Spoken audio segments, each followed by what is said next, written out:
Good morning everybody. നമ്മുടെ evolve health സമ്മിറ്റിലെ ആദ്യത്തെ session ആരംഭിക്കുകയാണ്. നമ്മുടെ ആദ്യത്തെ സെഷൻ്റെ ടോപ്പിക് നമ്മുടെ capital city Thiruvananthapuram as A health destination and health capital എന്നുള്ളതാണ്.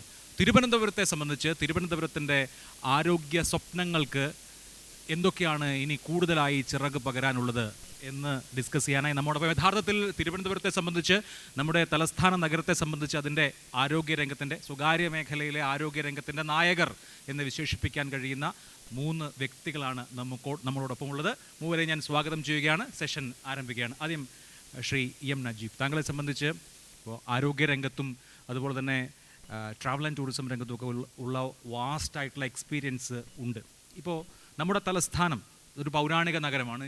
ആരോഗ്യ മേഖല എടുത്താൽ പൊതുമേഖലയിൽ കേരളത്തിലെ ഏറ്റവും പ്രധാനപ്പെട്ട ഡെസ്റ്റിനേഷനാണ്. Regional cancer centre, Chitra institute of medical സയൻസസും പ്രവർത്തിക്കുന്ന തിരുവനന്തപുരം നിശ്ചയമായും ഇപ്പോൾ സൗത്ത് ഇന്ത്യയിലെ തന്നെ പ്രധാനപ്പെട്ട ഒരു ഹെൽത്ത് ഡെസ്റ്റിനേഷൻ എന്ന് നമുക്ക് പറയാം. അതോടൊപ്പം തന്നെ ഇപ്പോൾ സ്വകാര്യ മേഖലയും വളരെ ശക്തമാണ്. അപ്പോൾ തിരുവനന്തപുരത്തെ സംബന്ധിച്ച് ഇപ്പോഴത്തെ സ്റ്റാറ്റസ് താങ്കളുടെ എക്സ്പീരിയൻസിൽ എന്താണ്? Thank you Abhilash.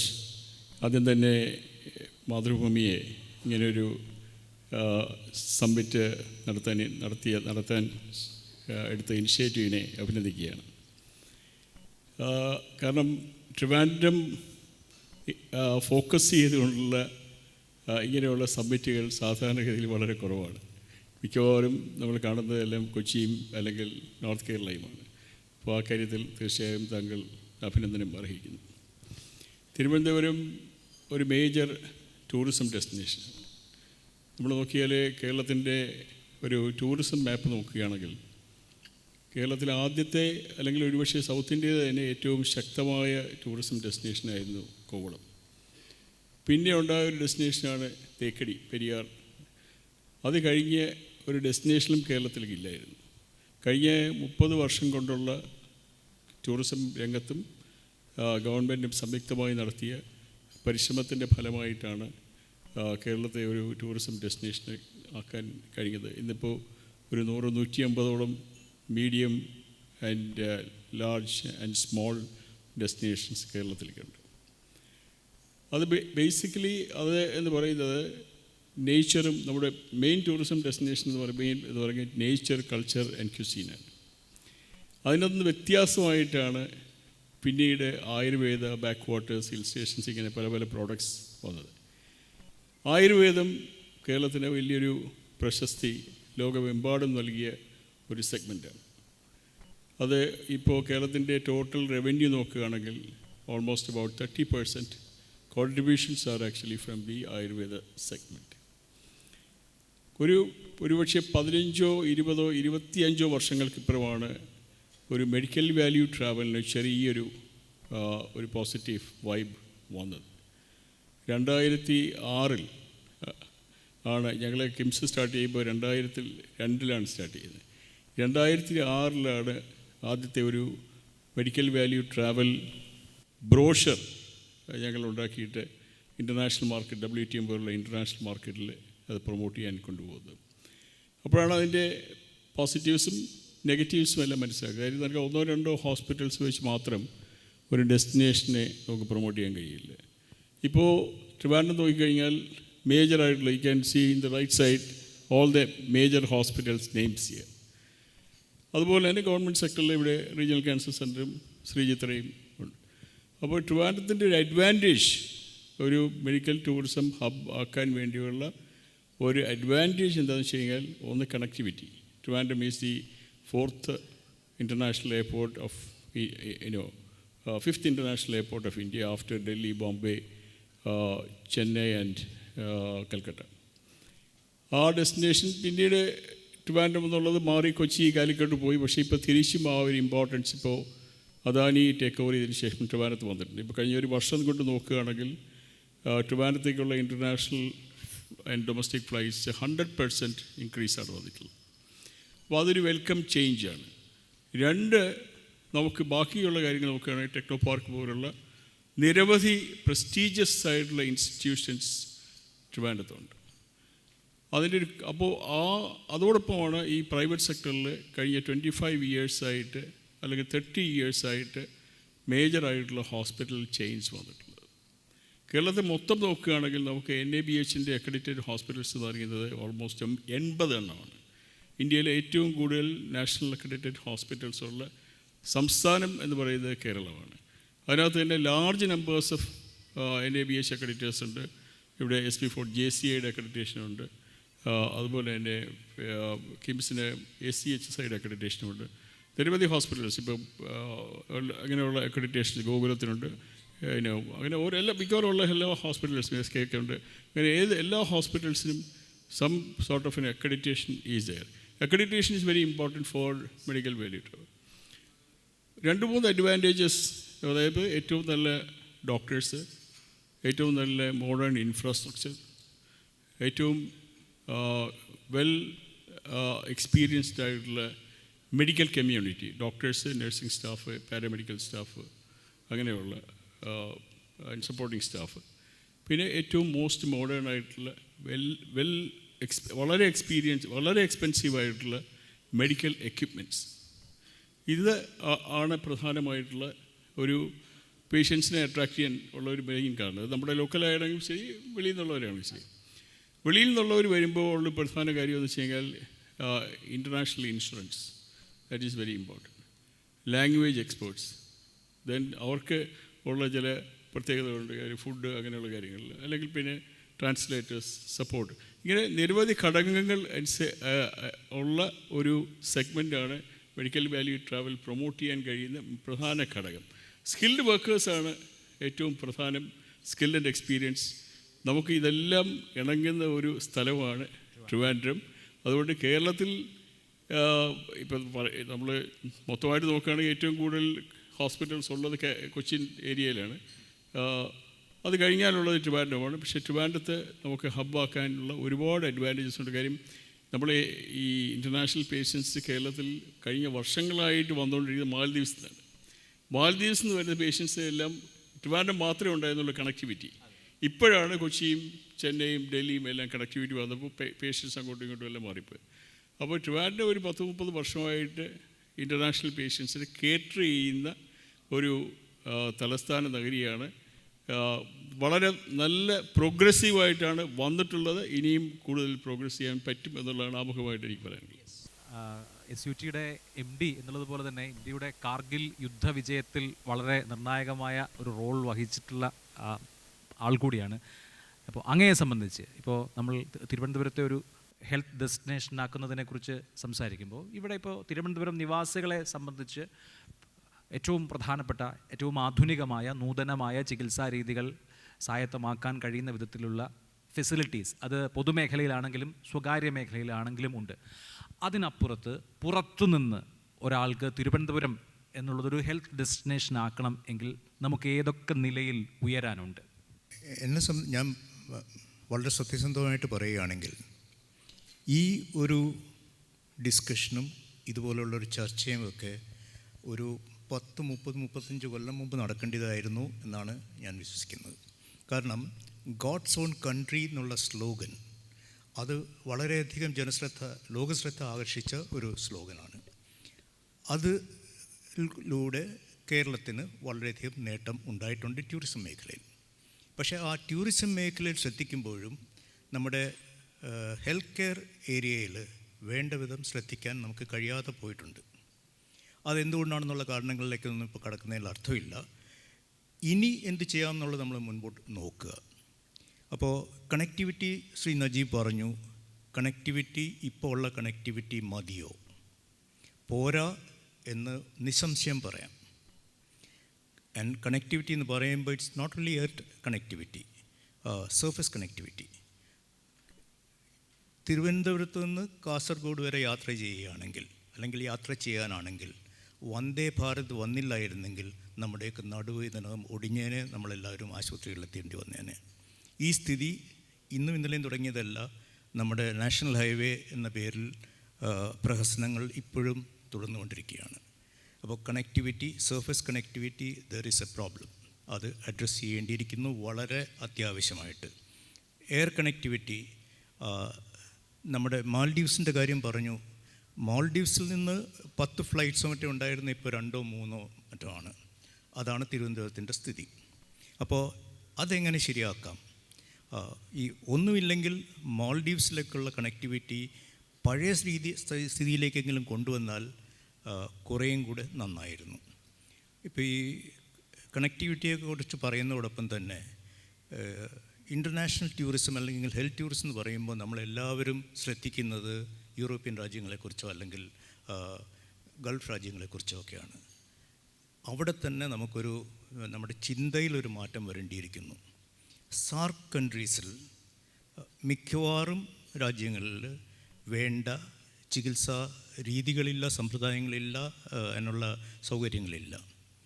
എന്തുകൊണ്ട് ഇന്ത്യക്ക്, ഞാനിപ്പോൾ ഇന്ത്യയിലേക്ക് വെച്ച് തുടങ്ങാം, കേരളത്തിലേക്ക്, തിരുവനന്തപുരത്തേക്ക് സാർക്ക് രാജ്യങ്ങളിൽ നിന്നുള്ള പേഷ്യൻസിനെ കൊണ്ടുവന്ന് ചികിത്സിച്ചുകൂടാ?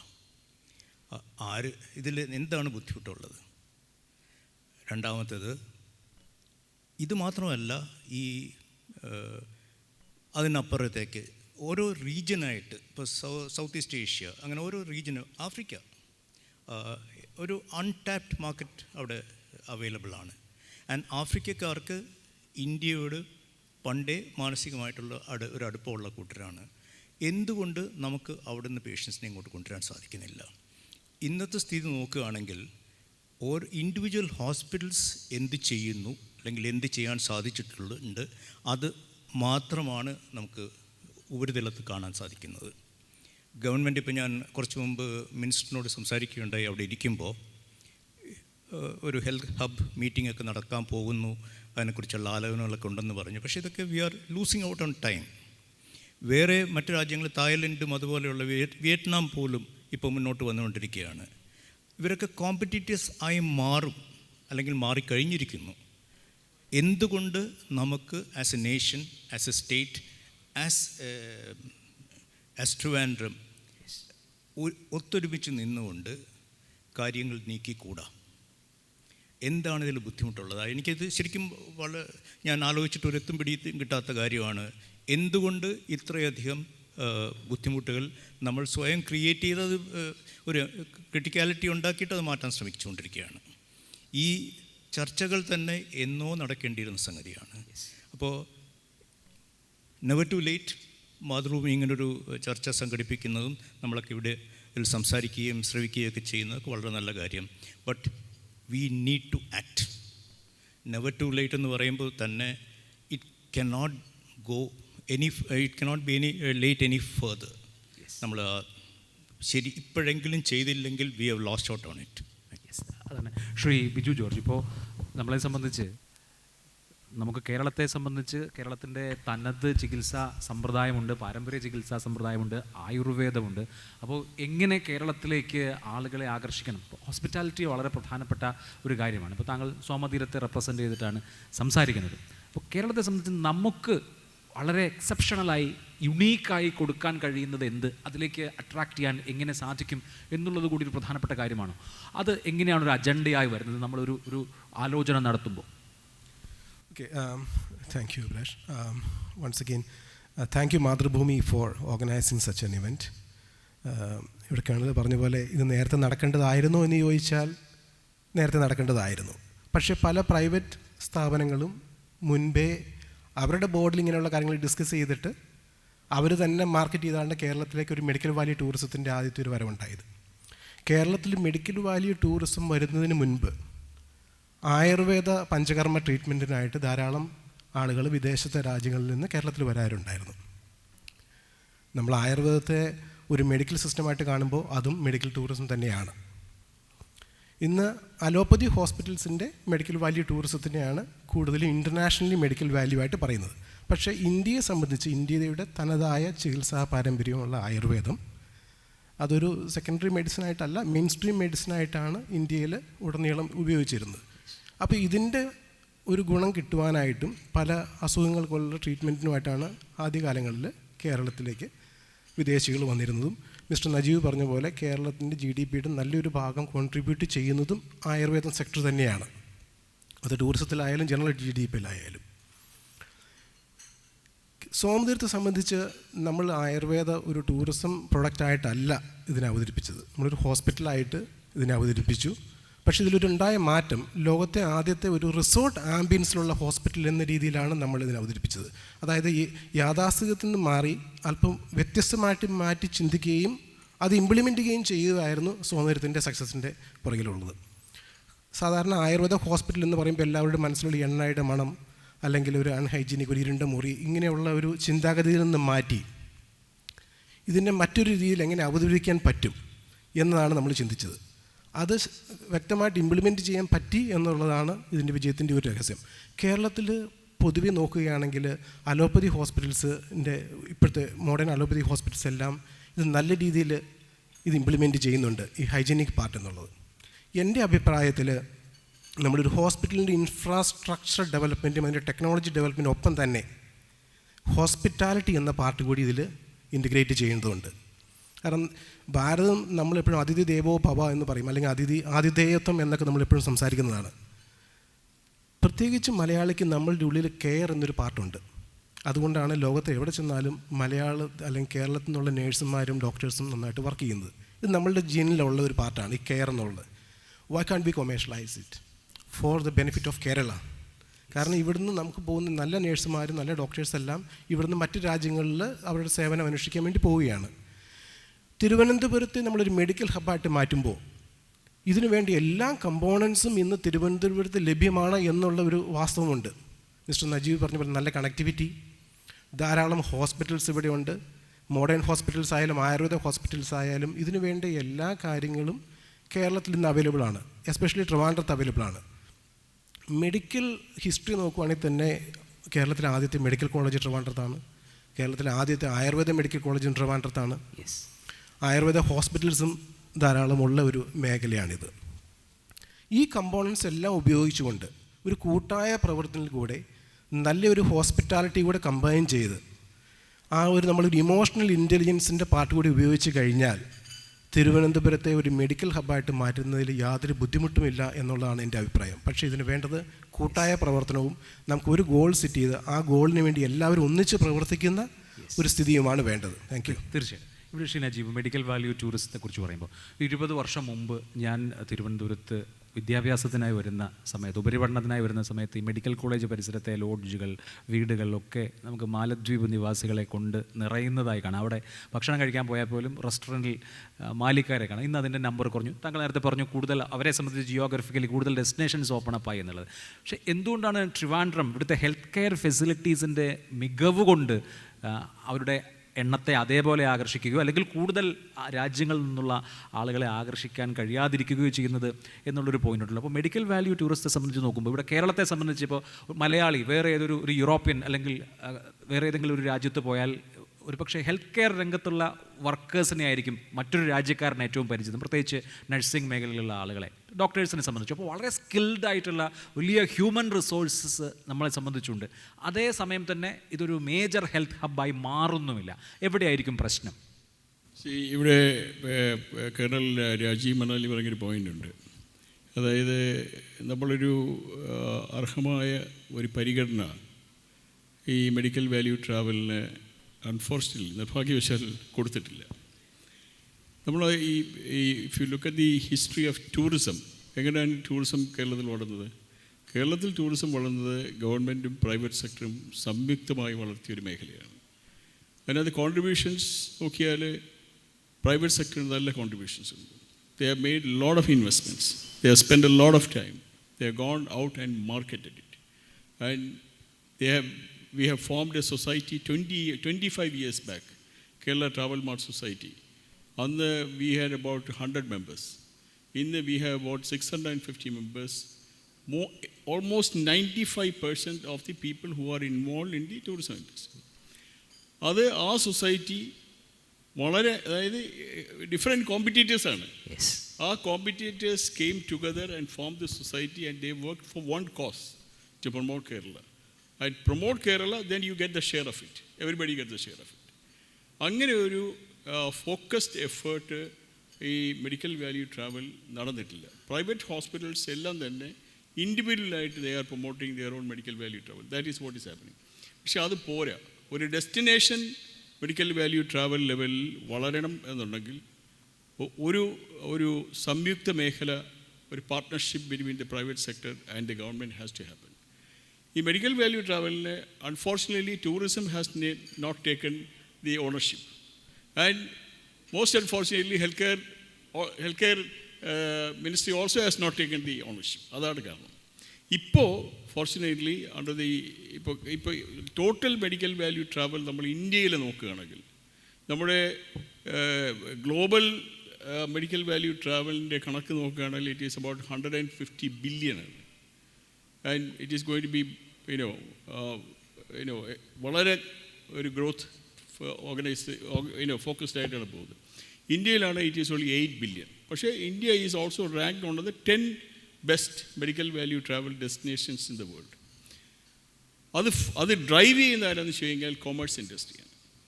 ഗവൺമെൻറ് ഓഫ് ഇന്ത്യയുടെ commerce industry is driving that medical value travel with the support of SCPC and other major organizations. They conduct exhibitions and invite the partners from outside. അങ്ങനെ ഒരു എഫേർട്ട് കേരളത്തിൽ ഉണ്ടാവണം, ഒരു ഷോക്കേസിങ് ഉണ്ടാകണം. നമ്മൾ KTMൽ എന്താ സംഭവിക്കുന്നത്? We are showcasing Kerala, inviting about 1,200, 1,500 international buyers and domestic buyers to that destination. They are hosted for 1 week in Kerala. And then individually they are taken to other destinations hosted. അങ്ങനെ ഒരു എഫേർട്ട് ഇപ്പോൾ KSIDC has taken that initiative. ഇപ്പോൾ Kerala medical value travel society എന്ന് പറഞ്ഞൊരു organisation ഇപ്പോൾ ഉണ്ടാക്കിയിട്ടുണ്ട്. അത് നേരത്തെ ഉണ്ടായതാണ്, പക്ഷേ അത് പിന്നെ ഫങ്ഷൻ ചെയ്തില്ല. ഇപ്പോൾ വീണ്ടും ഉണ്ടാക്കിയിട്ട് വളരെ ആക്റ്റീവായിട്ട് ഈ സെപ്റ്റംബറിൽ ഗവൺമെൻറ്റിൻ്റെ സഹകരണത്തോടുകൂടി ഞങ്ങൾ ഒരു exhibition Trivandrum and Kerala focus ആയിട്ട് ഉണ്ടാക്കാൻ ശ്രമിക്കുന്നുണ്ട്. അപ്പോൾ അങ്ങനെ ഒരു പ്രോബ്ലി ഈ KTM പോലൊരു തുടക്കമാകും. ആ ഒരു തുടക്കത്തിന് മാത്രമേ ഇത് എന്തൊക്കെയാണ് ചെയ്യേണ്ടത് ഈ ഫീൽഡിൽ, എങ്ങനെയാണ് പ്രൊമോട്ട് ചെയ്യുന്നത്, എങ്ങനെയാണ് ഫോക്കസ്ഡ് ആയിട്ട് പ്രൊമോട്ട് ചെയ്യുക, ഇവിടെ കൊണ്ടുവരിക, അതോടൊപ്പം തന്നെ ഇവിടെ നിന്ന് പുറത്തു പോവുക, അവിടെ എക്സിബിഷനുകളിൽ പങ്കെടുപ്പിക്കുക, അല്ലെങ്കിൽ അവിടെ ഫോക്കസ്ഡ് ആയിട്ടുള്ള മാർക്കറ്റിംഗ് എഫേർട്സ് ഇന്ത്യൻ എംബസിയുടെ സഹകരണത്തോടെ ഉണ്ടാക്കുക. ആ രീതിയിലാണ് പോകാൻ പറ്റുന്നത്. ഈ ട്രിവാൻഡ്രത്ത് മാൽഡീവ്സ് പേഷ്യൻസ് വരുന്നത് പോലെ തന്നെ നോർത്ത് ഇന്ത്യൻ ഹോസ്പിറ്റൽസ് വന്നുകൊണ്ടിരുന്ന ഒരു വലിയ സെഗ്മെൻറ്റാണ് ബംഗ്ലാദേശ് പേഷ്യൻസ്. ഇപ്പോഴത്തെ ഈ പ്രോബ്ലം കാരണം അവർ ബംഗ്ലാദേശ് അറൈവൽ കുറവാണ്. പക്ഷേ നമുക്കിവിടെ ആഫ്രിക്കൻ കൺട്രീസിൽ നിന്നും പ്രോബ്ലി ഒമാനിൽ നിന്നും ഇത് കോമ്പൻസേറ്റ്, മാൽദീവ്സിലെ കുറവ് കോമ്പൻസേറ്റ് ചെയ്തുകൊണ്ട് ധാരാളം പേഷ്യൻസ് വരും.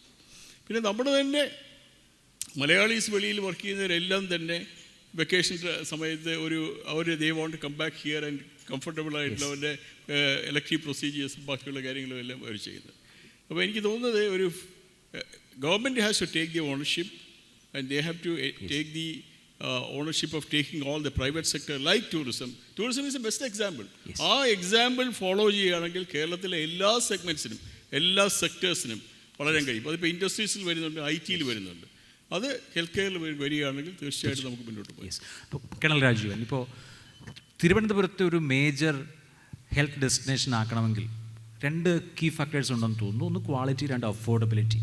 ഇപ്പോൾ യൂറോപ്യൻ രാജ്യങ്ങളിലോ അമേരിക്കയിലോ കിട്ടുന്ന അതേ ക്വാളിറ്റിയിൽ എന്നാൽ അഫോർഡബിൾ ആയിട്ടുള്ള ട്രീറ്റ്മെൻറ്റ് ഇവിടെ കിട്ടുകയാണെങ്കിൽ ഇതൊരു ഡെസ്റ്റിനേഷനായി മാറുമല്ലോ. ആ അർത്ഥത്തിൽ ഇപ്പോൾ ഇതിലെ പ്ലെയേഴ്സിന്, പ്രത്യേകിച്ച് പ്രൈവറ്റ് പ്ലെയേഴ്സിന് എന്താണ് ചെയ്യാനുള്ളത്? ക്വാളിറ്റിയും അഫോർഡബിലിറ്റിയും രണ്ടും എനിക്ക് തോന്നുന്നു വേറെ ഒരു രാജ്യത്തിനും ഇന്ത്യയെ അതുപോലെ തന്നെ നമ്മുടെ തിരുവനന്തപുരത്തിലേക്ക് വരാൻ വെല്ലാൻ സാധ്യമല്ല എന്നാണ് ഞാൻ വിശ്വസിക്കുന്നത്. കാരണം നമ്മുടെ quality conscience is very high. നമ്മുടെ ആ ഒരു approach to quality is commendable. അതുപോലെ തന്നെ അഫോർഡബിലിറ്റി, ലോകത്ത് എവിടെയുമുള്ള ആക്സസിബിലിറ്റിയും അഫോർഡബിലിറ്റിയും താരതമ്യം ചെയ്യുമ്പോൾ നമ്മൾ ഒട്ടും പിന്നിലല്ല, മുന്നിലാണെന്ന് തന്നെ പറയേണ്ടി വരും. അപ്പോൾ പ്രശ്നം ഇവിടെയൊന്നുമല്ല. പ്രശ്നം നമ്മുടെ മൈൻഡ് സെറ്റാണ്. നമ്മൾ ഇത് വേണമെന്ന് നമ്മൾ വിചാരിച്ചിട്ടില്ല, കാര്യമായിട്ട് വിചാരിച്ചിട്ടില്ല. ടൂറിസം നമ്മൾ പ്രൊമോട്ട് ചെയ്തിട്ടുണ്ട്, വളരെ നന്നായിട്ട് പ്രൊമോട്ട് ചെയ്തിട്ടുണ്ട്. അത് ഈ ഹെൽത്ത് ടൂറിസം അതിൻ്റെ ഒരു ഭാഗമായിട്ട് നമ്മൾ കണ്ടിട്ടില്ല. ഇപ്പോൾ ഇൻഡിവിജ്വൽ ഹോസ്പിറ്റൽസ്, ഇപ്പോൾ ഞാൻ എക്സാമ്പിൾ പറയുകയാണെങ്കിൽ ചെന്നൈയിൽ അപ്പോളോ, മിയോട്ട്, CMC വെല്ലൂർ, അതുപോലെ ബാംഗ്ലൂർ കിടക്കുകയാണെങ്കിൽ അങ്ങോട്ടും ഫോറിൻ പേഷ്യൻസിനെ കൊണ്ട് സാധാരണക്കാർക്ക് നമ്മുടെ ലോക്കൽസിന് ട്രീറ്റ്മെൻറ്റ് കിട്ടാൻ ബുദ്ധിമുട്ടായിട്ടുള്ള സിറ്റുവേഷനാണ്. എന്തുകൊണ്ട് അതിവിടെ ആവർത്തിക്കപ്പെടുന്നില്ല? ഒന്ന് കണക്ടിവിറ്റി പ്രോബ്ലമാണ്. ഇപ്പോൾ തൂത്തുക്കുടി വരെ വന്നിട്ട് തൂത്തുക്കുടി നിന്ന് ഇങ്ങോട്ട് വരാൻ പ്രശ്നമായിട്ടുള്ളതുണ്ട്. കോയമ്പത്തൂർ വരെ വന്നിട്ട് കോയമ്പത്തൂർ നിന്ന് ഇങ്ങോട്ട് വരാൻ പ്രശ്നമാണ്. അപ്പോൾ ഗവൺമെൻറ് ലെവലിൽ ആദ്യമായിട്ട് ശ്രദ്ധിക്കേണ്ടത് കണക്ടിവിറ്റി. ഈ ഒരു നാഷണൽ ഹൈവേ 10 കൊല്ലം എടുക്കുക, അതുപോലെ കഴക്കൂട്ടം ഓവർ ബ്രിഡ്ജ് 6 കൊല്ലം എടുക്കുക. ഈ ഒരു മൈൻഡ് സെറ്റ് തന്നെ മാറണം. നമ്മൾ we have to be very very focused on creating our infrastructure. അതില്ലാതെ നമ്മൾ ബാക്കി എന്ത് സംസാരിച്ചിട്ടും കാര്യമില്ല. ആൾക്കാർക്ക് വേണ്ടത് അവർ കംഫർട്ടബിളായിട്ടൊരു സ്ഥലത്ത് എത്താൻ സാധിക്കണം, അവിടെ സ്റ്റേ ചെയ്യാനുള്ള സൗകര്യം വേണം, ഇൻഫ്രാസ്ട്രക്ചർ വേണം. ട്രിവാൻഡ്രത്ത് ഹോസ്പിറ്റൽസിനൊരു കുഴപ്പമില്ല, എല്ലാ ഹോസ്പിറ്റൽസും ദേ ആർ കോമ്പീറ്റൻറ്റ്. ഏറ്റവും നല്ല staff, doctors, nurses and paramedical സ്റ്റാഫാണ് കേരളത്തിലുള്ളത്, അതുപോലെ തന്നെ ട്രിവാൻഡ്രത്തും ഉള്ളത്. കൊച്ചിയിൽ എന്തുകൊണ്ട് ആൾക്കാർ പോകുന്നു? കൊച്ചിയിൽ ട്രിവാൻഡ്രത്ത് വരുന്നതിനേക്കാളും കൂടുതൽ പോകുന്നുണ്ട്. അത് ഫ്ലൈറ്റ് കണക്ടിവിറ്റി ഉള്ളതുകൊണ്ടാണ്. ഇവിടെ എന്തുകൊണ്ടത് സാധ്യമല്ല എനിക്ക് ആലോചിച്ചിട്ട് ശരിക്കും മനസ്സിലാകാത്തൊരു സംഗതിയാണ്. എവിടെയാണ് പ്രോബ്ലം? ഞാൻ മനസ്സിലാക്കുന്നത് it's A problem of mind set. ആ മൈൻഡ് സെറ്റ് മാറ്റാതെ നമ്മൾ ബാക്കിയുള്ള കാര്യങ്ങളെക്കുറിച്ച് സംസാരിച്ചിട്ട് വലിയ കാര്യമില്ല. കാരണം ബാക്കിയെല്ലാം ഇവിടെ ഉണ്ട്, എല്ലാ സാധ്യതകളും ഇവിടെ ഉണ്ട്. കേരളത്തിൻ്റെ ഏത് മൂലയിൽ പോയി നിന്നാലും അതൊരു ടൂറിസ്റ്റ് ഹബ്ബാക്കി മാറ്റാം നമുക്ക്, വേണമെന്ന് വിചാരിച്ചാൽ. പക്ഷേ കണക്ടിവിറ്റിയാണ് കാര്യം. Ultimately we come down to the basics. ആ ബേസിക്സ് നമ്മുടെ ശരിയല്ല. യെസ്, തീർച്ചയായിട്ടും. അതിൽ എന്താണ് ശ്രീ ബിജു ജോർജിന് ആഡ് ചെയ്യാനുള്ളത്? ഞാനൊരു പേഴ്സണൽ എക്സ്പീരിയൻസ് പറയാം. കോഴിക്കോട്ടെ ഒരു പ്രമുഖനായൊരു ട്രാവൽ ഓൺട്രപ്രണറുമായി സംസാരിച്ചപ്പോൾ അദ്ദേഹം പറഞ്ഞു അദ്ദേഹത്തിൻ്റെ ഒരു പ്രധാനപ്പെട്ട ക്ലയൻറ്റ് മിഡിൽ ഈസ്റ്റിലെ റോയൽ ഫാമിലിയിൽ നിന്ന് കേരളത്തിലേക്ക് വന്നതാണ്. വിശേഷിച്ച് ഈ ആയുർവേദം തുടങ്ങിയ പദ്ധതികളൊക്കെ ഉണ്ടായിരുന്നു. റാവിസ് കടവിലാണ് അദ്ദേഹത്തിന് താമസം ഒരുക്കിയിരുന്നത്. അപ്പോൾ കോഴിക്കോട് കരിപ്പൂര് വന്നിറങ്ങി അവിടുന്ന് എയർപോർട്ടിൽ നിന്ന് പുറപ്പെട്ട് ഒരു 10 മിനിറ്റ് കഴിഞ്ഞപ്പോഴത്തേക്ക് അദ്ദേഹം തിരികെ ഈ റോഡിലൂടെ ഇങ്ങനെ പോകാൻ പറ്റില്ല, തിരികെ എയർപോർട്ടിലേക്ക് പോകാൻ ആവശ്യപ്പെടുകയും പിന്നെ അവിടെ സ്റ്റേ ചെയ്ത് അടുത്ത ഫ്ലൈറ്റിന് തിരികെ പോയി എന്നൊരു എക്സ്പീരിയൻസ് പറയുന്നത്. അപ്പോൾ നമ്മളിപ്പോൾ ഈ ഹോസ്പിറ്റാലിറ്റിയെക്കുറിച്ച് പറയുമ്പോൾ അതല്ലെങ്കിൽ മെഡിക്കൽ വാല്യൂ ടൂറിസത്തെക്കുറിച്ച് പറയുമ്പോൾ ആളുകൾ ഇവിടെ എത്തുമ്പോൾ അവർക്ക് പ്രൊവൈഡ് ചെയ്യേണ്ട സൗകര്യങ്ങൾ എന്നുള്ളതും വളരെ പ്രധാനപ്പെട്ട ഒരു കാര്യമല്ലേ? തീർച്ചയായിട്ടും. ഒരു പേഷ്യൻ്റ് എക്സ്പീരിയൻസ് എന്ന് പറയുന്നത് അല്ലെങ്കിൽ ഒരു പേഷ്യൻ്റ് ലൈഫ് സൈക്കിളിൽ പല ഫാക്ടേഴ്സ് ഇൻവോൾവ് ആണ്. ഒരു പേഷ്യൻറ്റിന് ഒരു പർട്ടിക്കുലർ റീസണിന് വേണ്ടി ഒരു ഹോസ്പിറ്റലിൽ പോകാൻ തീരുമാനിക്കുന്നത് മുതൽ അത് സ്റ്റാർട്ട് ചെയ്യുകയാണ്. ഒരു അസുഖമുണ്ടായി, ഇന്ന ഹോസ്പിറ്റലിൽ പോകണം എന്ന് തീരുമാനിച്ചു. അത് ലോക്കൽ ഒരു പേഷ്യൻ്റ് ആയിക്കോട്ടെ, ഒരു ഇൻ്റർനാഷണൽ പേഷ്യൻ്റ് ആയിക്കോട്ടെ, അദ്ദേഹം ഒരു ഫ്ലൈറ്റ് എടുത്ത് ആ ഫ്ലൈറ്റിലെ യാത്ര മുതൽ ഇദ്ദേഹത്തിൻ്റെ എക്സ്പീരിയൻസ് സ്റ്റാർട്ട് ചെയ്യുകയാണ്. ഒരു ഡെസ്റ്റിനേഷനിൽ വന്ന് ഇറങ്ങുമ്പോൾ ആ ഹോസ്പിറ്റലിലേക്ക് പോകുന്ന വഴി, ആ വഴിയിൽ അദ്ദേഹത്തിനുണ്ടാകുന്ന ബുദ്ധിമുട്ടുകൾ മുഴുവനും ഇദ്ദേഹത്തിൻ്റെ എക്സ്പീരിയൻസ് ആയിട്ടാണ് റിഫ്ലക്റ്റ് ചെയ്യുന്നത്. കുറച്ച് ഫിസിയോളജിക്കലാണ്, കുറച്ച് സൈക്കോളജിക്കലാണ്. ഈ കോമ്പിനേഷൻ മുൻകൂട്ടി മനസ്സിലാക്കേണ്ടത് വളരെ അത്യാവശ്യമാണ്. തായ്ലൻഡ് ഇത് വളരെ ഭംഗിയായിട്ട് ഡീൽ ചെയ്യുന്നുണ്ട്. പല ഹോസ്പിറ്റലിലേക്കും എയർ ലിഫ്റ്റിംഗ് ആണ് അവർ ചെയ്യുന്നത്. Without any trouble they lift the patient from the airport straight to the hospital, give fantastic treatment, 5-star facilities, then go back. കേരളത്തിലെ ഇന്നത്തെ അവൈലബിൾ ആയിട്ടുള്ള ഇൻഫ്രാസ്ട്രക്ചർ വെച്ചുകൊണ്ട് അതത്ര സാധ്യമല്ല. ഇതാണ് വലിയൊരു ഹിൻഡ്രൻസ് ആയിട്ട് കാണുന്നത്. പിന്നെ കൂട്ടായ പ്രവർത്തനത്തെ പറ്റി ഞാൻ ആദ്യം പറഞ്ഞു, ഇത് മാർക്കറ്റിങ്ങിലും വളരെ ആവശ്യമാണ്. ഒരു ഹോസ്പിറ്റലിലും മറ്റൊരു ഹോസ്പിറ്റലിനെ കോമ്പറ്റീറ്ററായിട്ട് ഒരു കാലത്തും കാണരുത്. ടൂറിസം സെക്ടറിൽ വന്ന് KTM സ്റ്റാർട്ട് ചെയ്തപ്പോൾ അതിന് മുൻപ് ഇൻഡിവിജ്വലായിട്ടുള്ള ഓരോ പ്രോപ്പർട്ടീസും മാർക്കറ്റ് ചെയ്യുമായിരുന്നു. KTMൻ്റെ ഉദ്ദേശം തന്നെ ഗവൺമെൻറ്റും പ്രൈവറ്റ് സെക്ടറും ഒന്നിച്ച് നിന്നുകൊണ്ട് കേരളത്തിലെ ടൂറിസത്തെ പ്രൊമോട്ട് ചെയ്യുക എന്നതായിരുന്നു. അപ്പോൾ അവിടെ കോമ്പറ്റീഷൻ അല്ലായിരുന്നു, കൊളാബറേഷൻ ആയിരുന്നു ഇമ്പോർട്ടൻസ്. അപ്പോൾ നമ്മൾ കൊളാബറേഷനെ പറ്റി ചിന്തിക്കുകയാണെങ്കിൽ ട്രിവാൻഡ്രത്തുള്ള എത്രയോ ഹോസ്പിറ്റൽസ് ഉണ്ടോ ആ ഹോസ്പിറ്റൽസ് എല്ലാം ഒന്നിച്ചുകൂടി ഒരു ബോഡി ഉണ്ടായിട്ട് ഒരൊറ്റ ഉദ്ദേശത്തിൽ പ്രവർത്തിക്കുക. ഇതിൻ്റെ കൂടെ ഒരു പ്രധാന സ്റ്റേക്ക് ഹോൾഡർ ആയിരിക്കണം ഗവൺമെൻറ്. ഇൻഫ്രാസ്ട്രക്ചർ ഡെവലപ്മെൻറ്റ് ടീമും ഇതിൻ്റെ ഒരു സ്റ്റേക്ക് ഹോൾഡർ ആയിരിക്കണം. കാരണം നമ്മൾ കൊടുക്കുന്നത് കേരളത്തിൻ്റെ അല്ലെങ്കിൽ തിരുവനന്തപുരത്തിൻ്റെ പൊതുവായിട്ടുള്ള ഒരു ചിത്രമാണ് ഇവരുടെ മനസ്സിൽ കൊടുക്കുന്നത്. അപ്പോൾ പേഷ്യൻ്റ് എക്സ്പീരിയൻസ് എന്ന് പറയുന്ന പാർട്ടിൽ ഈ എല്ലാ സ്റ്റേക്ക് ഹോൾഡേഴ്സും ഒരേപോലെ പ്രവർത്തിച്ചാൽ മാത്രമേ ആ എക്സ്പീരിയൻസ് കൊടുക്കാൻ പറ്റുകയുള്ളൂ. ആ പേഷ്യൻറ്റിന് കിട്ടുന്ന എക്സ്പീരിയൻസിൽ നിന്നായിരിക്കും മറ്റ് പേഷ്യൻസിനെ അവർ റെഫർ ചെയ്യുകയും കൂടുതൽ പേഷ്യൻസിനെ കേരളത്തിലേക്ക് വരാൻ അല്ലെങ്കിൽ തിരുവനന്തപുരത്തേക്ക് വരാൻ വേണ്ടി അവർ തന്നെ പ്രോത്സാഹിപ്പിക്കുകയും ചെയ്യുള്ളൂ. ഇതാണ് എൻ്റെ അഭിപ്രായം. തീർച്ചയായും 3 പേരും കൃത്യമായ അവരുടെ പോയിന്റുകൾ അവതരിപ്പിച്ചു. നമ്മൾ 30 മിനിറ്റ് ഇപ്പോൾ ഈ ഡിസ്കഷൻ പിന്നീട് കാണാൻ. ഇനി Q&A ആണ്. 10 മിനിറ്റുണ്ട്. നിങ്ങൾക്ക് പാനലിസ്റ്റുകളോട് ചോദ്യങ്ങൾ ചോദിക്കാം. ലോകപ്രശസ്തമായ 2 വലിയ ആൾക്കാരുടെ അഭിപ്രായം ആണ് ഈ ക്യാൻസറിനെ പറ്റി എനിക്കിപ്പോൾ പറയാനുള്ളത്. അത് മലിനമായ പരിസ്ഥിതിയാണ് കേരളത്തെ നിരന്തരം രോഗാവസ്ഥയിലേക്ക് തള്ളിവിടുന്നതെന്ന്, പരിസ്ഥിതിയെ സംരക്ഷിക്കാൻ ഒരേ മനസ്സോടെ രംഗത്തിറങ്ങണമെന്നും ഡോക്ടർ വജിത്താൻ സാറിൻ്റെ അഭിപ്രായമാണത്. പണ്ഡിറ്റ് ജവഹർലാൽ നെഹ്റു 1954 നമ്മളെ മെഡിക്കൽ കോളേജ് ഉദ്ഘാടനം ചെയ്തപ്പം ആശുപത്രി പരിസരവും വാർഡുകളും വൃത്തിയായി സൂക്ഷിക്കണം. പക്ഷേ അവിടെ ബോർഡ് എഴുതി കെട്ടി തൂക്കിയിട്ടുണ്ട്. ഇപ്പോഴുണ്ടോയെന്ന് എനിക്കറിയില്ല. ഇതങ്ങനെ. പിന്നെ ക്യാൻസർ എന്ന് പറഞ്ഞത് ഇന്നും ഇന്നലെ ഉണ്ടായതല്ല. ലോകം തുടങ്ങിയ കാലം തൊട്ട് ക്യാൻസർ രോഗം ഉണ്ടായിരുന്നു.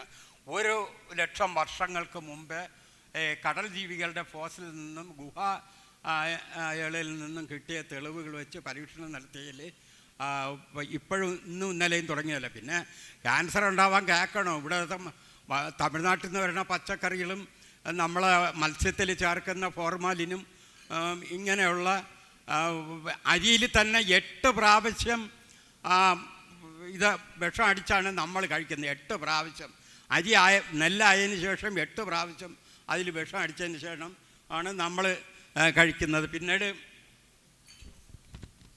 ക്വസ്റ്റ്യനാക്കി ചുരുക്കാമോ? ചോദ്യം അതാണ് ഞാൻ ഈ പറഞ്ഞത്. ഇതിനെന്ത് അഭിപ്രായം പറയാനുണ്ടെന്നുള്ളതാണ്. ശരി, അതാണ് ചോദ്യം. Okay, fine. ഇപ്പോൾ നമ്മളതിനെ വേറെ തരത്തിൽ, ഇപ്പോൾ ക്യാൻസർ കെയർ എന്നുള്ളതൊരു പ്രധാനപ്പെട്ട കാര്യം തന്നെയാണ്. അപ്പോൾ അതിന് എത്രമാത്രം കോൺട്രിബ്യൂട്ട് ചെയ്യാൻ, ഇപ്പോൾ ട്രിവാൻഡ്രം വടക്കൻ കേരളത്തിൽ നിന്നടക്കം പ്രത്യേകിച്ച് റീജിയണൽ ക്യാൻസർ സെൻ്റർ ഉള്ളതുകൊണ്ട് രോഗികൾ വരുന്ന ഒരു ഡെസ്റ്റിനേഷനാണ്. പക്ഷേ ഇപ്പോൾ കുറച്ചുകൂടി വികേന്ദ്രിതമായ നിലയിൽ തന്നെ നമുക്ക് നമ്മുടെ സംസ്ഥാനത്ത് തന്നെ കൂടുതൽ ഫെസിലിറ്റീസ് ഉണ്ട്. എത്രമാത്രം ആ നിലയ്ക്ക് ട്രിവാൻഡ്രത്തിന് കോൺട്രിബ്യൂട്ട് ചെയ്യാൻ കഴിയുന്നുണ്ട്, അല്ലെങ്കിൽ ആ തരത്തിലൊരു ഫെസിലിറ്റി നൽകാൻ കഴിയുന്നുണ്ട്? ഇപ്പോൾ ക്യാൻസർ ട്രീറ്റ്മെൻറ്റിന് ഒരുപാട് ഹോസ്പിറ്റൽസ് ഇനിഷ്യേറ്റീവ് എടുത്ത്, പ്രൈവറ്റ് ഹോസ്പിറ്റൽസ് എല്ലാം തന്നെ ക്യാൻസർ സെഗ്മെൻറ്റ് സ്റ്റാർട്ട് ചെയ്തിട്ടുണ്ട്. ഇപ്പോൾ കിംസ് ആണ് ട്രിവാൻഡ്രത്ത് ആദ്യം സ്റ്റാർട്ട് ചെയ്തത്, ശ്രീജിത്ത് ഈ റീജിയണൽ ക്യാൻസർ സെൻറ്റർ കഴിഞ്ഞത്. അത് കഴിഞ്ഞപ്പോൾ കാലിക്കറ്റിലുണ്ട്, കൊച്ചിയിലുണ്ട്, മിക്കവാറുമുള്ള ട്രിവാൻഡ്രത്തുള്ള പ്രൈവറ്റ് ഹോസ്പിറ്റൽസ് എല്ലാം തന്നെ ഡിപ്പാർട്ട്മെൻറ്റ് ഓഫ് ക്യാൻസർ സ്റ്റാർട്ട് ചെയ്തു. ഇവിടെ പറഞ്ഞൊരു പോയിൻ്റ് എന്ന് പറഞ്ഞാൽ അതല്ല. ഇവിടെ പറഞ്ഞൊരു പോയിൻ്റ് എന്ന് പറഞ്ഞാൽ ക്ലീൻനെസ്സാണ്, ശുചിത്വമാണ്. ഡോക്ടർ വല്യത്താൻ പറഞ്ഞ ഒരു പോയിൻ്റാണ്. എന്തുകൊണ്ട് ഇങ്ങനെ ഇത്രയധികം വേസ്റ്റും ബാക്കിയുള്ള കാര്യങ്ങളും ഉണ്ടായാൽ രോഗം എങ്ങനെ വരാതിരിക്കും എന്നുള്ളതാണ് അദ്ദേഹത്തിൻ്റെ ചോദ്യത്തിൻ്റെ ഒരു പ്രധാന കാര്യം. അതിന് ഉത്തരം പറയാൻ എല്ലാവരും ബാധ്യസ്ഥരാണ്. ഇപ്പോൾ ഗവൺമെൻറ് ആണെങ്കിലും പ്രൈവറ്റ് സെക്ടർ ആണെങ്കിലും എല്ലാവരും ബാധ്യസ്ഥരാണ്. അതിനകത്ത് ഒരു മറുചോദ്യമാണ് എനിക്ക് ചോദിക്കാനുള്ളത്. അതായത് biomedical waste of hospitals in Kerala, ഇത് ഹാൻഡിൽ ചെയ്യുന്നത് ഒരു ഓർഗനൈസേഷനാണ്, IMA. എല്ലാ ഹോസ്പിറ്റൽസുമായിട്ട്, എല്ലാ മേജർ ഹോസ്പിറ്റൽസുമായിട്ട് ടൈപ്പ് ചെയ്ത് അതിൻ്റെ ബെഡ് നമ്പേഴ്സ് അനുസരിച്ചൊരു റേറ്റ് ഫിക്സ് ചെയ്ത് അത് സോഴ്സ് തന്നെ സെഗ്രിഗേറ്റ് ചെയ്ത് അവർ അർദ്ധരാത്രി വന്ന് കളക്ട് ചെയ്ത് ട്രാൻസ്പോർട്ട് ചെയ്ത് കൊണ്ടുപോയി അത് പ്രോസസ്സ് ചെയ്യുകയാണ്. അപ്പോൾ ബയോമെഡിക്കൽ വേസ്റ്റ് എവിടെയെങ്കിലും കേരളത്തിൽ എവിടെയെങ്കിലും പബ്ലിക് പ്ലേസിൽ കിടക്കുന്നതായിട്ടുള്ള ഒരു പരാതി ഈ അടുത്ത കാലത്തെങ്കിലും നമ്മൾ കേട്ടിട്ടില്ല. ഇത് ഹാൻഡിൽ ചെയ്യുന്ന ഒറ്റ ഓർഗനൈസേഷൻ ഇന്ത്യൻ മെഡിക്കൽ അസോസിയേഷൻ്റെ ഒരു സെഗ്മെൻറ്റാണ്. അതേസമയം പബ്ലിക് വേസ്റ്റ് ഹാൻഡിൽ ചെയ്യാനായിട്ട് നമുക്ക് 100 കണക്കിന് ഇൻസ്റ്റിറ്റ്യൂഷൻസാണ്. അതായത് കോർപ്പറേഷൻസ് ഉണ്ട്, മുനിസിപ്പാലിറ്റീസ് ഉണ്ട്, പഞ്ചായത്ത് ഉണ്ട്, ഗ്രാമപഞ്ചായത്തുണ്ട്, ഇങ്ങനെയുള്ള ധാരാളം ഇൻസ്റ്റിറ്റ്യൂഷൻസ് ഉണ്ട്. ഈ ഇൻസ്റ്റിറ്റ്യൂഷന് വേണ്ടി ആയിരക്കണക്കിന് കോടി രൂപ ഗവൺമെൻറ് അവരുടെ പ്രവർത്തനങ്ങൾക്ക് വേണ്ടി നൽകുന്നുമുണ്ട്. അതിനകത്ത് പ്രത്യേകമായ ഫോക്കസ് ചെയ്തൊരു സെഗ്മെൻറ്റാണ് വേസ്റ്റ് മാനേജ്മെൻറ്റ്. എന്തുകൊണ്ട് കഴിയുന്നില്ല? ഈ ചോദ്യമാണ് നമ്മൾ കുറേ വർഷങ്ങളായി ചോദിച്ചുകൊണ്ടിരിക്കുന്നത്. ഗവൺമെൻറ് ചോദിക്കുന്നുണ്ട്, ചീഫ് മിനിസ്റ്റർ ഉൾപ്പെടെ മന്ത്രിമാരുൾപ്പെടെ എല്ലാവരും ഇത് അഡ്രസ്സ് ചെയ്തുകൊണ്ടിരിക്കുകയാണ്. അത് എൻ്റെ അഭിപ്രായത്തിൽ പറഞ്ഞാൽ വേണ്ട എന്ന് വിചാരിച്ചിട്ടാണ്. അത് വേണ്ട, അങ്ങനെ ഒരു ഓർഗനൈസ്ഡായിട്ട് ചെയ്യണ്ട എന്ന് വിചാരിച്ചാണ്. അത് ഓർഗനൈസ്ഡായിട്ട് ചെയ്യണമെന്നുണ്ടെങ്കിൽ നിമിഷ നേരം കൊണ്ട് പറ്റുന്നൊരു കാര്യമാണ്. ഒരു ഓർഗനൈസേഷന് ഈ ജനറൽ വേസ്റ്റിനേക്കാൾ വലിയ ഡേഞ്ചറസ് ആയിട്ടുള്ള ബയോമെഡിക്കൽ വേസ്റ്റ് ഹാൻഡിൽ ചെയ്യാൻ പറ്റും എന്നുണ്ടെങ്കിൽ ഇത്രയും ഓർഗനൈസേഷനും ഇത്രയും കോടിക്കണക്കിന് രൂപയുമുള്ള ഗവൺമെൻറ്റിന് ഇത് ചെയ്യാൻ പറ്റില്ല എന്നുണ്ടെങ്കിൽ അത് ഗവൺമെൻറ് ഫെയിലുമാണ്. അത് വേണ്ട എന്ന് വിചാരിച്ചുകൊണ്ടാണ്, വേണമെന്ന് വിചാരിച്ചുകൊണ്ട് സയൻറ്റിഫിക്കായിട്ട് ലോകത്ത് ഒരുപാട് സക്സസ്ഫുൾ മോഡൽസ് ഉണ്ട്. അത് പ്രാവർത്തികമാക്കാനുള്ള ധൈര്യമില്ലാത്തത് കൊണ്ടും അത് വേണ്ട എന്ന് വിചാരിച്ചുകൊണ്ട് മാത്രമാണ് നടക്കാത്തത്. അത് ചെയ്യാത്തിടത്തോളം കാലം ഈ രോഗങ്ങളും പ്രശ്നങ്ങളും കൂടിക്കൊണ്ടേയിരിക്കും. എത്ര പുറവിളി നടത്തിയാലും അതിന് പരിഹാരം ഉണ്ടാകില്ല. കൂടുതൽ ചോദ്യങ്ങൾ. My name is Amal. So എൻ്റെ ചോദ്യം, നമ്മളൊരു ഹെൽത്ത് ഹബ്ബാക്കി മാറ്റുന്നതിനെ പറ്റി സംസാരിച്ചു നമ്മുടെ സ്റ്റേറ്റ്. അപ്പം ഇങ്ങനത്തെ ഒരു സിറ്റുവേഷനിൽ ആർട്ടിഫിഷ്യൽ ഇൻ്റലിജൻസും റോബോട്ടിക്സും ഇങ്ങനെയുള്ള സാങ്കേതിക വിദ്യകൾ എത്രത്തോളം പ്രാധാന്യം കൊണ്ടുവരും നമ്മുടെ സ്റ്റേറ്റ് ഇങ്ങനെ ഒരു ഗ്ലോബൽ ഹബ്ബാക്കി മാറ്റുന്നതിൽ, അല്ലെങ്കിൽ അതിനെപ്പറ്റിയുള്ളൊരു കാഴ്ചപ്പാടിനെ പറ്റി എന്താണ്? രാജീവൻ അതിനൊരു ഉത്തരം. വളരെ നല്ലൊരു ചോദ്യമാണ്. ടെക്നോളജി AI മാത്രമായിട്ട് ഞാൻ വയ്ക്കുന്നില്ല. എല്ലാം അത് ഉൾക്കൊള്ളാനുള്ളൊരു കഴിവ് മലയാളിക്കുണ്ട്. നമ്മൾ ഏറ്റവും സയൻറ്റിഫിക്കായിട്ടും കാര്യക്ഷമമായിട്ടും ഒക്കെ കാര്യങ്ങൾ ചെയ്യാൻ കഴിവുള്ള ഒരു കൂട്ടരാണ് നമ്മൾ. എന്തുകൊണ്ടോ ഇതെല്ലാം സംയോജിപ്പിച്ച് ചെയ്യാനുള്ളൊരു കഴിവ് പ്രായേണ നമുക്ക് കുറവായിട്ടാണ് കാണുന്നത്. വളരെയധികം കഴിവുകളുള്ള ഒരു കൂട്ടം, ഒരു ജനത, ആ കഴിവുകൾ പുറത്തുപോയി വളരെ ഭംഗിയായിട്ട് പ്രാവർത്തികമാക്കി കാണിച്ചു കൊടുക്കും. ഏറ്റവും നല്ല ഒരു വർക്ക് ഫോഴ്സാണ് പുറത്ത് മലയാളികൾ. പക്ഷേ ഇവിടെ എന്തുകൊണ്ടോ അത് ചെയ്യാൻ നമുക്ക് കഴിയുന്നില്ല. എന്താണെന്ന് നമ്മളെല്ലാം പല ആൻസേഴ്സും അതിന് ഉണ്ട്. പക്ഷേ ഞാൻ coming back to your question, ഇത് എല്ലാം ഉൾക്കൊള്ളാനുള്ളൊരു കഴിവ് ഡെവലപ്പ് ചെയ്തെടുക്കേണ്ടതുണ്ട്. ഇപ്പോൾ AI അല്ലെങ്കിൽ റോബോട്ടിക്സ്, വേറെ എന്തും ആയിക്കോട്ടെ, ടെക്നോളജി അവൈലബിളാണ് ലോകത്തെമ്പാടും. അതിൽ പലതും നമ്മളിവിടെ കൊണ്ടുവരികയും ചെയ്തിട്ടുണ്ട്. വേണ്ടത് പോലും ഉണ്ട്. റോബോട്ടിക് സർജറിയൊക്കെ പല ഹോസ്പിറ്റൽസിലും ഉണ്ട്. പക്ഷേ ഇതിന് കുറേയും കൂടെ ഒരു ശാസ്ത്രീയമായിട്ട് ചെയ്യാനും അത് പരക്കെ അവൈലബിൾ ആക്കാനും ഒക്കെ ഒരു സംവിധാനം, ഒരു ഓർഗനൈസേഷണൽ കേപ്പബിലിറ്റി നമുക്ക് ഇല്ല എന്നാണ് എനിക്ക് തോന്നുന്നത്. അവിടെ ഗവൺമെൻറ്റിന് കുറേ കാര്യങ്ങൾ ചെയ്യാം, പ്രൈവറ്റ് പാർട്ടീസിന് ഇത് ചെയ്യാം. നമുക്ക് ultimately we come back to the same point. ഗവൺമെൻറ്റിൽ ആരോട് സംസാരിച്ചാലും പബ്ലിക് പ്രൈവറ്റ് പാർട്ട്ണർഷിപ്പിൽ വളരെയധികം കാര്യങ്ങൾ ചെയ്യുന്നതായിട്ടാണ് അവർ പറയുന്നത്.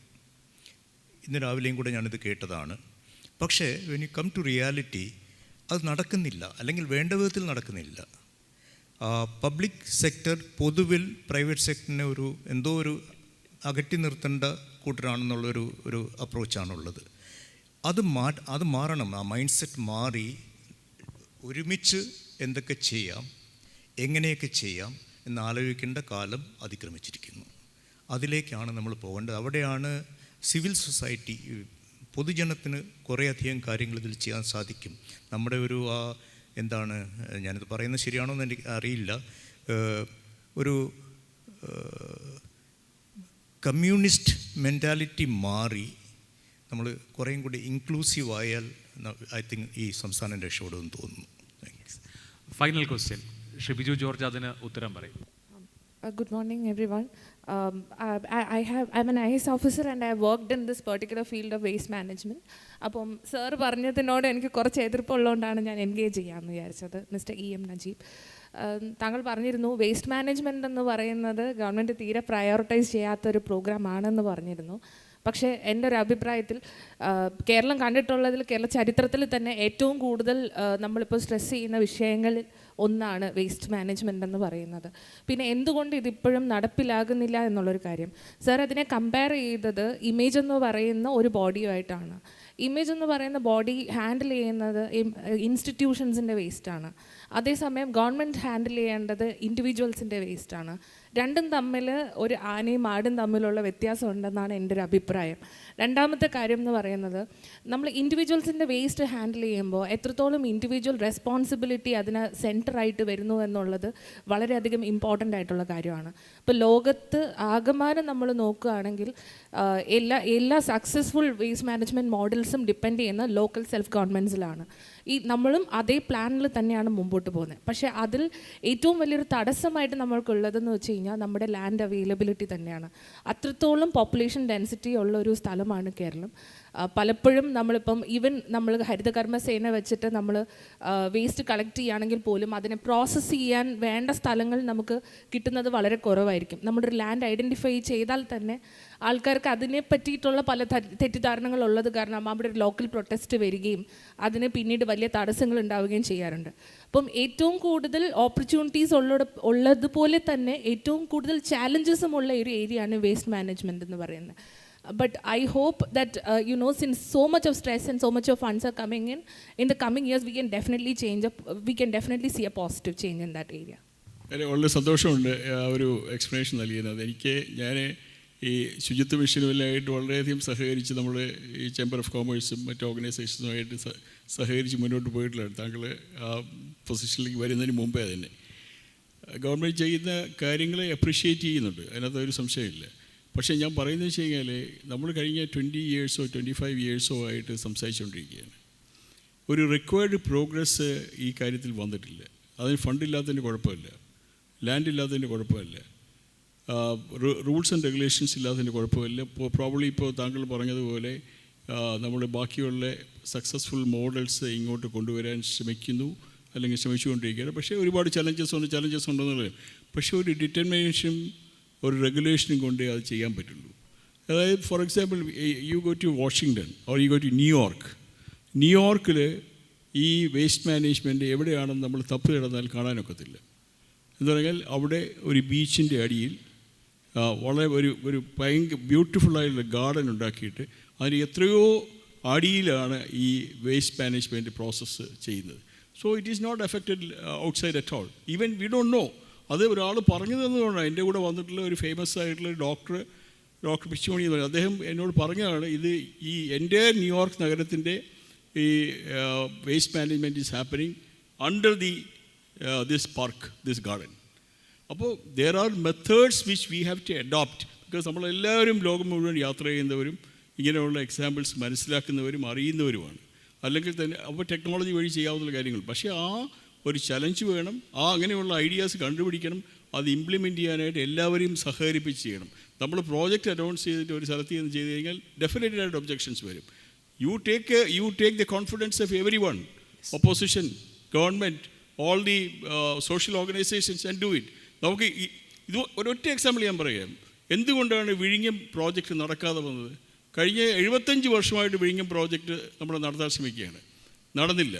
പക്ഷേ അത് നടത്താനായിട്ട് ഉമ്മൻചാണ്ടി ഗവൺമെൻറ് ചെയ്തത് എന്താണെന്ന് പറഞ്ഞാൽ first of all is determination and he was not bothered about the complaints. Second thing is he has taken everybody into confidence. ഒബ്ജെക്ഷൻസും പൊളിറ്റിക്കൽ ഒബ്ജെക്ഷൻസ് എല്ലാം വന്നെങ്കിൽ സോഷ്യൽ ഓർഗനൈസേഷൻസ് ഏറ്റവും കൂടുതൽ അവിടെ എഫക്റ്റ് ചെയ്ത ടൂറിസം മേഖലയാണ്. I'm the president of the Confederation of the Tourism Industry. Everyone has objected. But we have called, private sector, we have called a meeting and told them, this is more important than 2 hotels or 3 hotels here. Yes. Because this is going to be a remarkable revolution in the infrastructure facility in Kerala and Trivandrum. Okay, we are running out of time, sir. So that kind of an approach has to happen. അതുകൊണ്ടാണ് ഇത് ഇങ്ങനെ ക്രിട്ടിക്കലായിട്ട് പറയുന്നത്. കാര്യം പറഞ്ഞില്ലെങ്കിൽ നടക്കത്തില്ല, അതുകൊണ്ട് പറയാം. ശരി, നമുക്കൊരു ഫൈനൽ റിമാർക്കോടുകൂടി അവസാനിപ്പിക്കാം. അദ്ദേഹത്തിനൊരു ചാൻസ് കൊടുക്കട്ടെ. ഞാൻ ഇതിനകത്ത് ആഡ് ചെയ്യേണ്ട ഒരു ഘടകം ഇപ്പോൾ ഈ വേസ്റ്റ് മാനേജ്മെൻറ്റ് തന്നെ വലിയൊരു പാർട്ടാണ്. മാഡം ഇത് പറഞ്ഞതുപോലെ തന്നെ ഞാൻ അതുകൊണ്ട് ഒരു പോയിന്റ് പറയാം. ഒരു നാട്ടിൽ വേസ്റ്റ് മാനേജ്മെൻറ്റ് അല്ലെങ്കിൽ ഇതുപോലത്തെ ഒരു സോഷ്യൽ ഫാക്ടർ നടക്കുന്ന ആദ്യം സിവിക് സെൻസിൻ്റെ ഇമ്പ്രൂവ്മെൻ്റ് ആണ് വേണ്ടത്. How can we do that? Let's take Germany as an example. Second world വാറിന് ശേഷം അവിടെ വേസ്റ്റ് മാനേജ്മെൻറ്റ് വലിയൊരു ഇഷ്യൂ ആയിരുന്നു. ബേബി മൂവേഴ്സിൻ്റെ ഇടയ്ക്ക് അവർ ചെയ്തത്, they decided they put a target for 15 years. Kindergarten മുതൽ കുട്ടികളെ അതിനെപ്പറ്റി പഠിപ്പിച്ചു തുടങ്ങി. 15 years കൊണ്ട് അവർ ടീനേജേഴ്സിൽ എത്തിയപ്പോഴത്തേക്കും അവരുടെ സിവിക് സെൻസിൽ അവരുടെ മനസ്സിലുണ്ടായ ആ മാറ്റം അവരുടെ പേരൻസിലേക്ക് ട്രാൻസ്ഫർ ചെയ്യും, അവരുടെ ബാക്കി ഫാമിലി മെമ്പേഴ്സിലേക്ക് ട്രാൻസ്ഫർ ചെയ്തുകൊണ്ട് മാത്രമാണ് ഇന്ന് ജർമ്മനിയിൽ സക്സസ്ഫുൾ ആയിട്ടുള്ള സെഗ്രിഗേഷൻ നടക്കുന്നതും ആ പ്രോസസ്സ് നടക്കുന്നത്. ആ ഡിറ്റർമിനേഷൻ മിസ്റ്റർ നജീബ് പറഞ്ഞിട്ട് ഞാൻ യോജിക്കുന്നു. ആ ഡിറ്റർമിനേഷന് വേണ്ടി ലീഡർഷിപ്പ് ഡിറ്റർമിനേഷൻ ഉണ്ടെങ്കിൽ മാത്രമേ അത് നടക്കുകയുള്ളൂ. അടുത്തിടയ്ക്ക് കേരള ടൂറിസത്തിൻ്റെ പാർട്ടായിട്ട് തന്നെ ഒരു കുറച്ച് വർഷങ്ങൾക്ക് മുമ്പ് ഞങ്ങൾ ചൈനയിൽ പോകാനുണ്ടായി. ടൂറിസം ഡിപ്പാർട്ട്മെൻറ്റിൻ്റെ ഒരു പ്രോജക്റ്റായിരുന്നു. ഞങ്ങളവിടെ ചെന്നപ്പോൾ അവിടുത്തെ വേസ്റ്റ് മാനേജ്മെൻറ്റ് കണ്ടിട്ട് ഞങ്ങൾ കുറച്ചുകൂടി തീരുമാനിച്ചു, കൊച്ചിയിൽ ഇത് നടപ്പാക്കാൻ പറ്റുമോ? ഞങ്ങളൊരു 10-20 പേര് കയറി ഇറങ്ങാത്ത ഓഫീസുകളില്ല. ഒരു 1.5 വർഷം ഇതിൻ്റെ പുറകെ നടന്നു. അവസാനം ഒരു സ്പോൺസർ പറഞ്ഞു, ഞാൻ 1000 ബിന്നുകൾ വയ്ക്കാം. അദ്ദേഹം ഇതിനു മുൻപേ ബിന്നുകൾ ഇമ്പോർട്ട് ചെയ്ത് അദ്ദേഹത്തിന് ഗോഡൗണിൽ സൂക്ഷിച്ചിരിക്കുകയാണ്, 1000 ബിന്നുകൾ. ഈ ബിന്നുകൾ വെക്കാൻ നമ്മൾ തീരുമാനിച്ചു, എല്ലാം ചെയ്തു. ഇപ്പോൾ ഗവൺമെൻറ് പറഞ്ഞു, no, you don't have permission to put the bins. ഞാൻ ധാരാളം യാത്ര ചെയ്തിട്ടുണ്ട്, ഇവരെല്ലാവരും യാത്ര ചെയ്ത ആളുകളാണ്. ലോകത്ത് ബിന്നുകൾ അല്ലെങ്കിൽ വേസ്റ്റ് ബിൻ ഇല്ലാത്ത ഒരൊറ്റ സംസ്ഥാനം കേരളമായിരിക്കും. ശരി, താങ്ക് യു. നമുക്ക് ഇത് വൈൻഡപ്പ് ചെയ്യാം. അദ്ദേഹം ജർമ്മനിയുടെ ഉദാഹരണം പറഞ്ഞുകൊണ്ട് ശരി, ഓക്കെ, നമുക്ക് സമയം അവസാനിച്ചു. എന്തായാലും ഞാൻ എൻ്റെ ഒരു പേഴ്സണൽ എക്സ്പീരിയൻസ് പറഞ്ഞുകൊണ്ട് അവസാനിപ്പിക്കാം. അതൊക്കെ ജർമ്മനിയുടെ കാര്യം പറയും. ഞാനിപ്പോൾ എറണാകുളത്ത് താമസിക്കുന്ന കൊച്ചി കോർപ്പറേഷനിലെ ഈസ്റ്റ് പൊന്നുരുന്നി എന്ന് പറയുന്ന ഡിവിഷൻ. ഇപ്പം നമ്മൾ ഡീസെൻട്രലൈസ്ഡ് ആയിട്ടാണല്ലോ ഇപ്പോൾ വേസ്റ്റ് മാനേജ്മെൻറ്റ്. അതല്ലാതെ ഇവിടെ ഒരു വെളുപ്പിൽശാല ഉണ്ടാവുക അല്ലെങ്കിൽ ബ്രഹ്മപുരം ഉണ്ടാവുക എന്നുള്ളതിനപ്പുറത്ത് കൊച്ചി കോർപ്പറേഷനിലെ ഈ വാർഡിൽ വീടുകളിൽ വെച്ച് തന്നെ സെഗ്രിഗേറ്റ് ചെയ്യുന്നു. ഈ ജൈവ വേസ്റ്റ്, അതായത് ഫുഡ് വേസ്റ്റ്, ആ വേസ്റ്റ് ഈ പറഞ്ഞ അവിടെ ഒരു ഫെസിലിറ്റി ഉണ്ടാക്കി അത് കളക്ട് ചെയ്ത് അവിടെ വളമായിട്ട് ഉപയോഗിക്കുകയാണ്. ആ വളം ഉപയോഗിച്ച് ഒഴിഞ്ഞു കിടക്കുന്ന സ്ഥലങ്ങൾ മുഴുവൻ കൃഷി ചെയ്യുകയാണ്. പ്ലാസ്റ്റിക് വേസ്റ്റ് കളക്ട് ചെയ്യുന്നു, അത് പ്രോസസ്സ് ചെയ്യുന്നു. അപ്പോൾ ഒരു ഡിവിഷനിലെ വേസ്റ്റ് രണ്ടായി തിരിച്ച് അവിടെ തന്നെ ഉപയോഗിക്കുക, വളമായി ഉപയോഗിക്കുക, മറ്റത് പ്രോസസ്സ് ചെയ്യുക എന്നുള്ള നില സ്വീകരിച്ചാൽ വലിയ വേസ്റ്റ് ഫയൽ ഉണ്ടാവുന്നത് ഒഴിവാകും. നമുക്ക് തന്നെ സക്സസ്ഫുൾ മോഡൽസ് ഉണ്ട്, നമ്മുടെ കൊച്ചിയിലുണ്ട്, അല്ലെങ്കിൽ കേരളത്തിൽ എല്ലായിടത്തും ഉണ്ട്. വളരെ കൃത്യമായി വികേന്ദ്രീകൃതമായ മാതൃകയിൽ മാലിന്യ സംസ്കരണം നടന്ന ഉദാഹരണങ്ങളുണ്ട്. അപ്പോൾ നമുക്ക് നമ്മുടെ തന്നെ മാതൃകകളും സ്വീകരിക്കാവുന്ന ഉൾക്കൊള്ളാവുന്നതാണ്. എന്തായാലും വളരെ പ്രൊഡക്റ്റീവായിട്ടുള്ള ഒരു ചർച്ചയായിരുന്നു. ഞാൻ 3 പേർക്ക് നന്ദി പറയുകയാണ്, കുറച്ച് സമയം കൂടുതലെടുത്തെങ്കിലും. Thank you very much. Thank you so much, everybody. It was really an enthralling session. As we transition to our next session, let's make a moment to appreciate our panelist and moderator. Please join me in presenting a memento to all our panelists. I kindly invite Mr. Sunil Nambiar, Senior Deputy General Manager, Madhubhumi Trivandrum, to hand over the memento to our guests. First we have Colonel Rajiv Manali.